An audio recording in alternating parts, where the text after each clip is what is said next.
विद्येश्वर संहिता का 12वां अध्याय। शिव क्षेत्र विवेचन। शिवजी बोले, हे बुद्धिमान ऋषियों, मुक्तिदायक शिव क्षेत्रों को सुनिए। गहन वनों और पर्वतों से युक्त इस भूमि का 50 करोड़ योजन विस्तार है, जिस पर इस विस्तृत जगत में इसके निवासियों के कल्याणार्थ जहाँ तहाँ श्री शंभु भगवान ने कृपा कर अपने क्षेत्रों की कल्पना की है। इसके अतिरिक्त ऋषियों, देवताओं और लोकरक्षार्थ स्वयं भी प्रकट हुए। अनेक ऐसे क्षेत्र हैं जिनमें सर्वदा स्नान, दान और जप आदि करना योग्य है। हे मुनियों, पुण्य क्षेत्र में निवास करने पर किंचित भी पाप ना करें, और जैसे भी हो सके मनुष्यों को चाहिए कि वह सर्वदा पुण्य क्षेत्र में ही निवास करें। गंगा आदि नदियों के तट पर अनेकों तीर्थ हैं। 60 मुख वाली सरस्वती नदी बड़ी ही पुनीत है। उसके तट पर निवास करने वाला ब्रह्म पद को प्राप्त होता है। हिमालय से निकली शतमुखी गंगा नदी पतित पावन है। उसके तट पर वास करें, अथवा काशी आदि अनेक पुण्य क्षेत्र हैं जिनमें जाकर बसें। सोनभद्र के तट पर बसें, उसमें स्नान करने और वहाँ व्रत करने से गणेश पद प्राप्त होता है। महानदी नर्मदा के तट पर बसें, जो 24 मुखों वाली और वैष्णव पद प्रदान करने वाली है।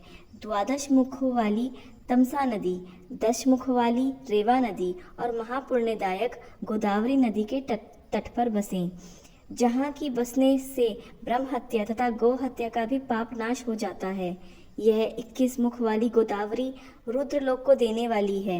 इनके अतिरिक्त 18 मुख वाली कृष्णवेणी नदी विष्णु लोकदायक 10 मुखी तुंगभद्रा ब्रह्मलोक से च्युत हुए प्राणियों को अपने तट पर जन्म देती है, तथा सरस्वती, पंपा, जन्या, श्वेत नदी, महापुण्य कावेरी, जिसके 27 मुख हैं, ये सभी पुण्यदा, शुभ प्रद और स्वर्गदायक हैं।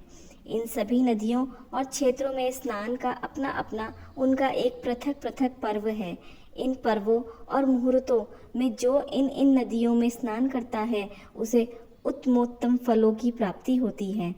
यदि सदाचार, सद्वृत्ति और सद्भावना से बुद्धिमान पुरुष इन नदियों के तट पर निवास करता है, तो उसे अनेकों प्रकार की ऋषि सिद्धि प्राप्त होती है। किंतु ऐसे पुण्य क्षेत्रों में थोड़ा भी किया हुआ पाप मनुष्य के बड़े से बड़े पुण्य का नाश कर देता है, परंतु मानसिक पाप वज्रलेप के समान होता है, जो कल्प कल्पांतर तक नहीं छूटता, और वह केवल ध्यान से ही छूटता है।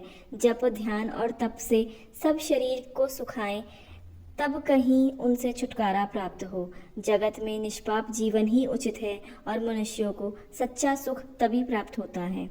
इसी प्रकार विद्येश्वर संहिता का 12वां अध्याय समाप्त होता है। हर हर महादेव। प्रभु शिव की और कथाएं सुनने के लिए हमारे चैनल भगवान का अंतर्ध्यान से जुड़ें।